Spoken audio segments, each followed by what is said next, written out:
যারা নির্বাচনকে পিছিয়ে দিয়ে ঘোলা পানিতে মাছ শিকারের চেষ্টা করছে তারাই ফ্যাসিবাদ পুনর্বাসন করতে চায় বলে মন্তব্য করেছেন বিএনপির স্থায়ী কমিটির সদস্য সালাউদ্দিন আহমেদ। চলতি মাসে জুলাই সনদ না হলে অন্তর্বর্তী সরকার ঐকমত্য কমিশন দায়ী থাকবে বলেও মন্তব্য করেন তিনি। বিকেলে রাজধানীর পল্লবীতে মৌন মিছিল পূর্ব সমাবেশে এসব কথা বলেন সালাউদ্দিন আহমেদ।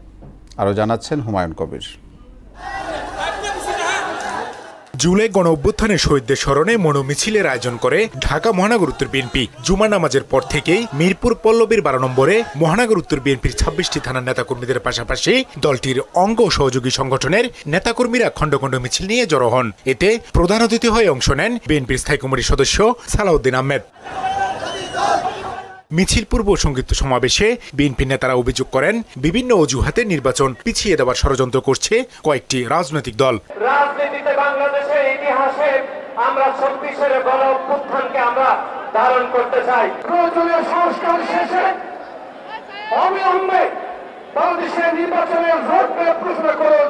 এর মধ্যে ফাটল ধরানোর জন্য যে অপতৎপরতা চালাচ্ছে, আজকে আমাদেরকে সজাগ থাকতে হবে। সেই দোসররা নির্বাচনকে পিছিয়ে দেওয়ার জন্য বিভিন্নভাবে মিথ্যাচার, বিভিন্নভাবে ষড়যন্ত্র করে সংস্কারের নামে, বিচারের নামে নির্বাচনকে পিছিয়ে দেওয়ার চেষ্টা করছে।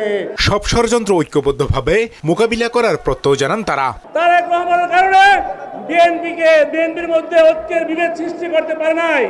এখন ষড়যন্ত্র আছে, যে কোনো মূল্যে আমরা ষড়যন্ত্র রুখে দেব ইনশাআল্লাহ। 71-এর পরাজিত শক্তিরা আবার বাংলাদেশ নিয়ে নূতন ষড়যন্ত্র করছে, গণতন্ত্র নিয়ে ষড়যন্ত্র করছে। জনগণের অধিকার জনগণের কাছে ফিরিয়ে দিয়ে গণমানুষের জন্য উন্নয়ন এবং উৎপাদনের রাজনীতি এবং স্বচ্ছ এবং জবাবদিহিমূলক রাষ্ট্র ব্যবস্থা পুনরুদ্ধার করবে ইনশাআল্লাহ। প্রধান অতিথির বক্তব্যে বিএনপির স্থায়ী কমিটির সদস্য সালাউদ্দিন আহমেদ আশঙ্কা করেন নির্বাচন দীর্ঘায়িত হলে ফ্যাসিবাদের উত্থান ঘটতে পারে। নির্বাচনকে অনিশ্চিত করে এবং নির্বাচন না করে রাষ্ট্র ক্ষমতা থাকতে চায়, অথবা বিভিন্ন রকমের গোলা পানিতে মাছ শিকার করার ষড়যন্ত্র করতে চায়। তাদের উদ্দেশ্য হচ্ছে ফ্যাসিবাদের দোসররা যেন আবার পুনর্বাসিত হয়। এই সময় পিআর পদ্ধতি নিয়েও কথা বলেন তিনি। পিআর পদ্ধতির নির্বাচন আমরা যেটুক বুঝি, ভোট দিলেন মিরপুরে আমিনুলকে, এমপি পাবেন সন্দীপের বাবুলকে। এই পদ্ধতির নির্বাচন বাংলাদেশের মানুষ চায়ও না, জানেও না। যারা হাত পাকা দিয়ে 16 বছর আওয়ামী লীগকে বাতাস করেছে, তারা নাকি কোথাও পিআর পদ্ধতি ছাড়া নির্বাচন চায় না। চলতি মাসে জুলাই সনদ না হলে অন্তর্বর্তী সরকার ও ঐকমত্য কমিশন দায়ী থাকবে বলেও মন্তব্য করেন সালাউদ্দিন আহমেদ। যদি জুলাইয়ের ভিতরে জুলাই সনদ অর্থাৎ জাতীয় সনদ প্রণীত না হয়, সেজন্য দায়ী থাকবে এই সংস্কার কমিশন, ঐক্য কমিশন এবং এই অন্তর্বর্তীকালীন সরকার।